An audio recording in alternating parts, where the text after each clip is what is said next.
to sing me C notes, put the C notes in my pocket, yeah, like a rocket, blast for your next. All right, segment has begun. So yeah, crystal ball, Tulsi Gabbard accused of shifting right, going full Dave Rubin. Interested to see what happens in this clip because one, former Tulsi simp, gotta own up to that. Don't ban me, Twitch. I'm saying it about myself. It's our word. We're allowed to say it.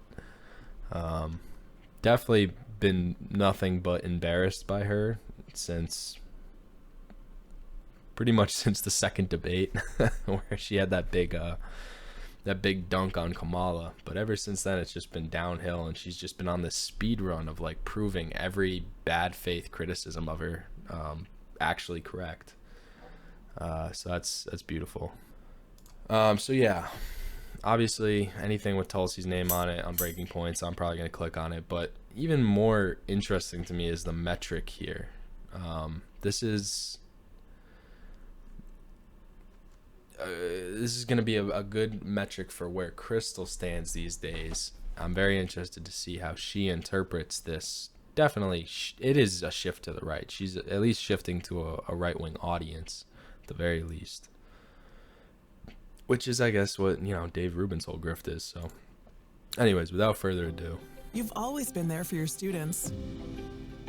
Through the good days. All right, Crystal, what do you take a look at? Well, do you remember this? As president, I will end this insanity because it doesn't have to be this way. I will end these wasteful regime change wars, work to end this new Cold War through the use of diplomacy to de-escalate. Dude, how is she's like, okay, maybe it's wrong, but I'm gonna do it anyways. Has she gotten uglier? Like, she literally looks like better here. It's like, it really, conservatism, it rots you from the inside out. It's like she had a presence here that she just doesn't have anymore. Now when I see her, she looks kind of awkward, and you can really see how much makeup she's put on. But here she's got this like natural, strong, powerful woman look.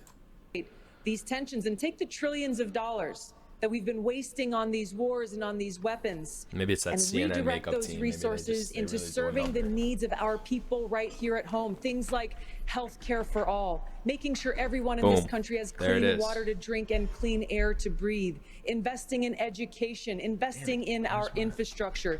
The needs are great. As your president, I will put you. Yeah, I think it was in a comment section somewhere on some video I was talking about. It was related to what they're going to be talking about here with the recent Tucker Carlson clip of Tulsi, and I forget what my initial comment was, but someone responded. It was related to the fact that I was a former Tulsi fan, and we were just discussing the fact that the truth is, like, she was saying the best stuff. There's, fool me once, shame on you. Fool me twice, shame on me, right? Like, she's not fooling me twice, like, she fooled me once. She said the good shit. She said all the things I wanted to hear that nobody else on that stage was saying, not even Bernie for most of the time. She was attacking the people I wanted to attack, but there was no weight to it. It was all just talk. And then once she lost any chance of any kind of career in the Democratic Party, she just shifted right over to the right-wing Dave Rubin grift. So I am embarrassed that I supported her, but at the same time, like, being a little more nuanced about it, like, looking back at this specifically, from these debates, like, she was saying the right stuff. Like, she was a good choice based on even her record, though, had at that point stood up. Her record was defending Bernie against the Democratic Party. She actually lost she was an up-and-comer in the Democratic Party. She is the well-spoken woman of color that the Democrats would love to use and abuse. But when she seemed to at least align herself with Bernie, that was the death knell of her career in the Democrats. And I think she might have just gone full Dave Rubin. But let's keep your going. interests above all else. So that, of course, was Tulsi Gabbard during her presidential campaign. There she is clear. She is morally outraged about how president after president, Republicans and Democrats alike, had continued the regime change wars that had brought our servicemen and women, so many others around the world, so much pain. Ending our imperial adventures in the Middle East, that wasn't Tulsi's only campaign issue, but it was certainly the focal point. So it was pretty notable when she was silent as Joe Biden withdrew our troops from Afghanistan. But you know, she is still serving the Army Reserve, so maybe she was busy. So it was even more notable when she did belatedly weigh in and decided to echo the talking points of every neocon and military-industrial complex hack. Well, I wanted us to get out of Afghanistan, but not like this. I'd like you to Then it got even weirder. Anyways. There's an entire Afghan family. Tripping. Well, don't ever say Tulsi never stands up to Tucker, because here she is refusing to criticize that strike and instead defending our use of drone strikes, which we know have murdered countless civilians in the name of defeating what she deems is the greatest threat to the United States, the Islamic ideology. 2002 wants their talking points back. So as long as these Islamist jihadists are waging war against us. All right. Shout out to Crystal Ball taken from TYT instead of directly from Fox. That's pretty funny. We have to work to defeat them militarily and ideologically. And militarily, we have two choices in how we do that. Number one, we can continue to invade and occupy and nation build in countries around the world, just as we did in Afghanistan at great cost. It is strange. That seems like what it is, right? It's just like, but is she actually Islamophobic? I don't know much about this like Indian Hindu radical group she's connected to, apparently, or her parents or something. I'm guessing they're probably fairly anti-Islam. But is it that she actually holds those views, or is she really just trying to do the Dave Rubin thing and just finding... I say this because it's such a weird, this whole interview, and they didn't show Tucker's question, but she didn't even answer the question. Like, the question was such an easy home run, I feel like, and she just went out of her way to give this bungled answer that endorses like random drone strikes in foreign countries that we have no actual military entanglement with. Number two, Very we strange. can take a targeted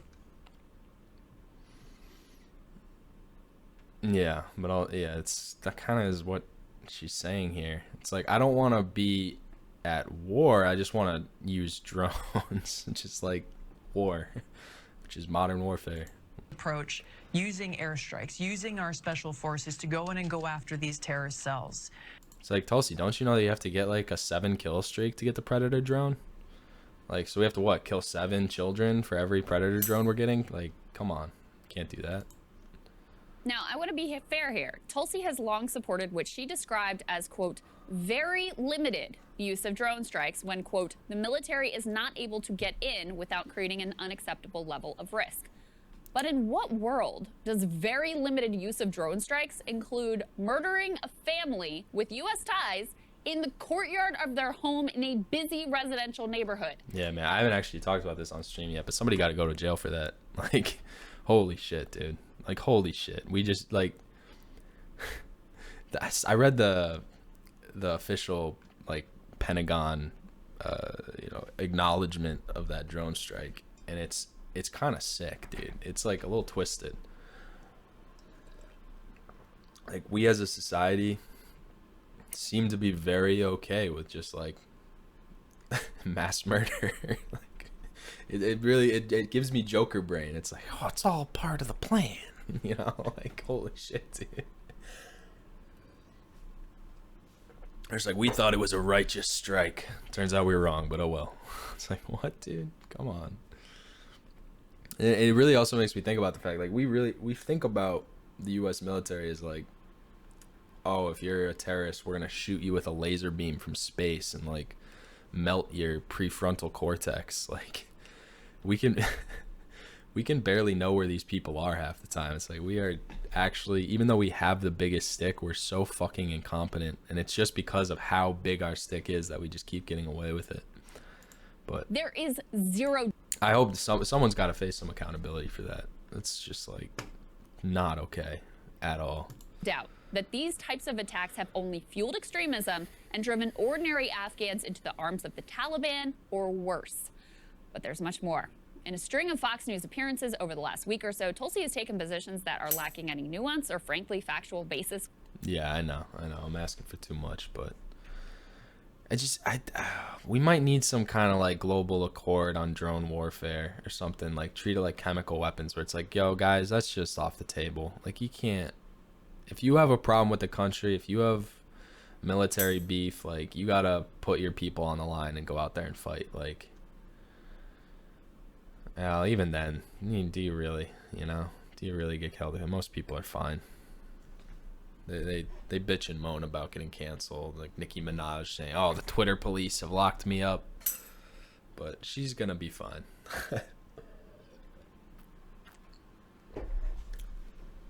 Oh man, whatsoever.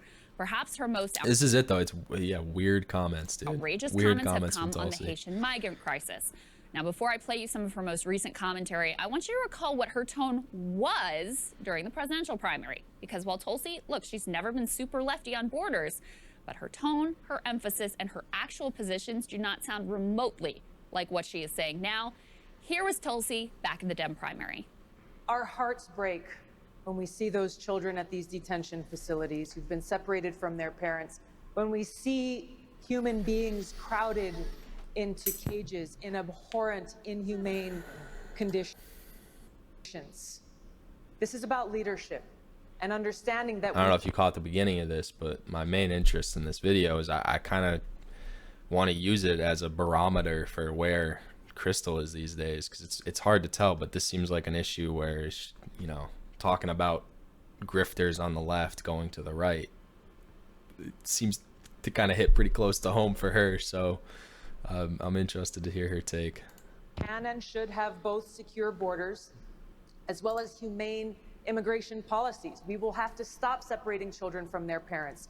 Make it so that it's easier for people to seek asylum. Because in the same way I really liked Tulsi during these debates and primaries, I also really liked KRYSTAL Ball back then. And I had started, there were mumblings of criticisms of her at this time, but I think generally she was more liked. But she's taken quite the turn kind of with Tulsi in a lot of ways. Maybe not quite as bad, not as outwardly embarrassing as Tulsi, but in this country, make sure that we are securing our borders and making it so that people are able to use our legal immigration system by reforming those laws. If Tulsi's heart continues to break for these human beings subjected to what she described as abhorrent and inhumane conditions, definitely not her top concern today. And she's certainly not looking to make it easier for those human beings to seek asylum, as she said right there during the Dem primary. Her recent commentary started off with this tweet that you can see here. She says, the Biden-Harris open door policy has been a disaster. It needs to end now. The main beneficiaries of open borders are the gangs, cartels, and human traffickers. The Trump policy of having people wait on the other side of the border worked and needs to be reinstated. The Trump policy worked. That gets a weird chant from me. Actually, this is exactly how I feel right now, her face. Like, that's just like, again, easy home run for trying to be kind of that centrist, but also populist lefty, is like, what's happening at the border is bad. We should fix our immigration policy in this country. That's what you say. Like, that's a very easy, like, unoffensive, kind of still playing both sides comment, but straight up, Trump was right. Like, we should have built the fucking wall, she might as well have said. Worked. The one you described as inhumane, that worked. Yeah. It worked in that migrants were out of sight, I guess. They were still being preyed upon by gangs and criminals and human traffickers, but they were comfortably out of view. Very strange. Did drug trafficking go down in the Trump administration? Did the massive million-plus case backlog in our immigration courts go down? Nope and nope, of course. Well, as that tweet was seemingly designed to do, it sparked 1,000 Fox News segments where Tulsi went on to say things like this. Your thoughts about what's happening in Del Rio and how the administration is handling it?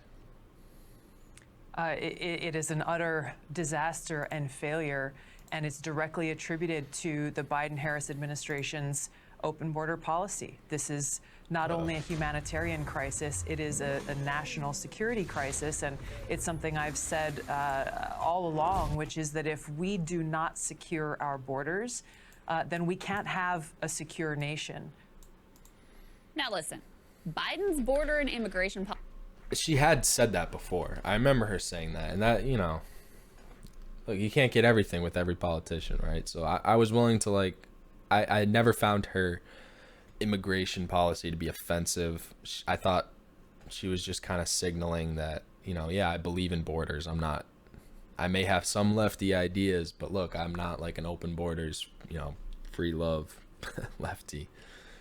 And again, I always saw it as a strength of hers that she was able to kind of ride that line, but still have, you know, still be the only person up on that stage other than Bernie who was for at least some version of Medicare for all. And those were the sacrifices at the time I was willing to make, but now, yeah, she's kind of come full circle, and she's not maintaining where she was, right? There was that clip that Crystal just showed of her saying, like, you know, Trump's policy is abhorrent. It's breaks her heart to see the immigrants stuck at the border. Now suddenly she's like, no, Trump was right. That's weird, bro. You can't. That's too much of a pivot to be not a grift. Policy is a lot of things, many of them bad, but it is absurd to call it open borders. Here are the facts. Biden, to my great chagrin, has continued many of the Trump-era policies. I'm chagrining every day. He is right now engaged in a mass deportation of Haitian migrants under an emergency pandemic provision that Kamala Harris herself once said was unconstitutional, and which a court has already ruled he has to stop using. In fact, Biden has deported far more migrants using this potentially illegal executive order called Title 42 than Trump ever did. Trump used it to deport 444,000 migrants, while Biden has used it to deport about 690,000. Those are the facts. Mass deportations of potentially legitimate asylum seekers with zero due process, that is literally the opposite of open borders. Tulsi then went on Jesse Waters' show in order to express her deep sympathy. It's weird enough when conservative talking heads like get mad at what Biden's doing at the border, even though it's like what do you want? Like he's being about as like bad on the border as any Republican could even dream, you know, beyond like approaching genocide. That's pretty much the next level. So it's even weirder coming, you know, it makes sense coming from those conservatives because it's like, well, they have a narrative. Like you can never give Joe Biden credit for anything. Like he could literally, through the power of sheer will, bring Ronald Reagan back from the dead to rule the land forever. And conservatives would still not give him credit for that, you know, like there's just nothing he could do. But Tulsi is supposed to, even though she's always been kind of a, I guess, appealing to the right kind of candidate, she should know better. It shouldn't be a bad position for her. I don't know where I'm going in this place. I've never been in here. It shouldn't be a tough position for her to come out and just be like, look, I think we need to just broadly reform our immigration policy. We need to secure our border, but also we need to make sure that we let in people who are going to be good contributors to America, or whatever you want to say, you know. It's especially so because she's not even in Congress anymore. You know, she has nothing to lose here. Like, she could keep. So the fact that she is going so hard and going on all these conservative shows and spreading this kind of talking point that she knows is bullshit. The grift is real, you know. It's she's done with having to do actual work in Congress. She'll do her military stuff and then she'll just grift for the rest of her life. You know what? God bless. More power to her, but I will not be partaking in the grift. Not for the desperate migrants who are being sent back to a country in full-scale humanitarian crisis, but for the Border Patrol agents who were caught on camera menacing and insulting those desperate migrants. Here she is responding to Waters' question about Joe Biden's criticism of Border Patrol agents. But what he essentially did was act as judge, jury, and executioner for these Customs and Border Patrol agents on horseback. How can they expect to have any kind of fair outcome to an investigation when the President of the United States has already declared their guilt and that they will be punished.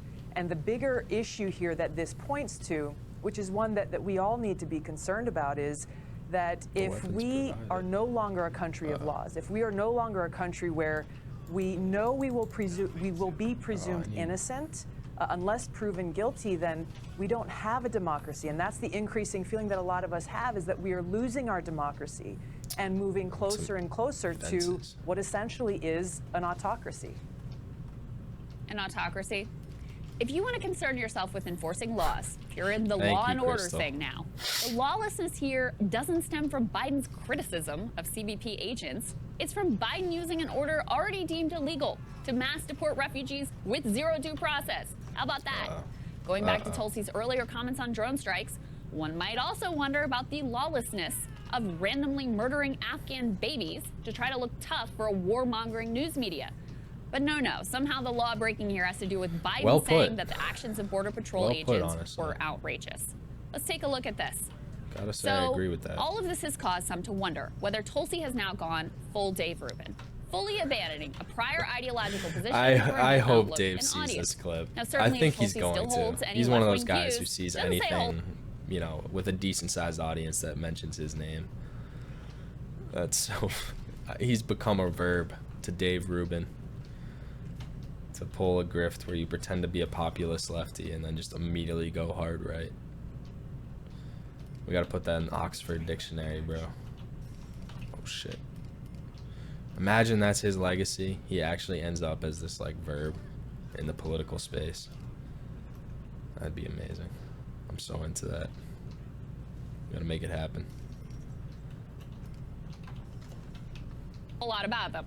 Instead, she nearly exclusively leans into her most right-leaning views. And at least in some areas, she's just outright changed her views to ones that are in favor with a right-wing audience, as I just demonstrated.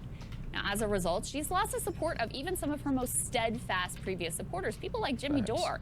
Now, I would certainly count myself among those who often defended Tulsi from the vicious attacks she received from the Democratic establishment. Again, speed which, run. quite frankly, is the reason why I felt like I needed to say all this. Right. Now, some of you will undoubtedly say, I told you so, and you'll have some justification for that. It's certainly possible that in my outrage at how Tulsi was unfairly smeared, I overlooked the extent of my ideological disagreements with her. But I also think it's clear from her prior statements and what she's saying now that she has shifted. She has leaned into one ideology and she has leaned away from another. Now look, I would still defend Tulsi from those smears of being a Russian agent or being an Assad toady, all that stuff. I'm also not going to casually throw around the grifter label because I have no idea what her thinking or motivations are. And also she that gets thrown at me right a lot. So. And I am allowed to say I've got no interest in whatever project she is engaged in today. Sagar, I'm curious your view here. She seems to definitely be leaning into a particular audience with her recent commentary. Are we going to get Sagar's thanks so much for watching. That's right. Just as a reminder, you can become a premium subscriber today. Watch the full show completely uncut. Fat fucking chance, guy. All right, Toby. I don't know if you're there, but what is this?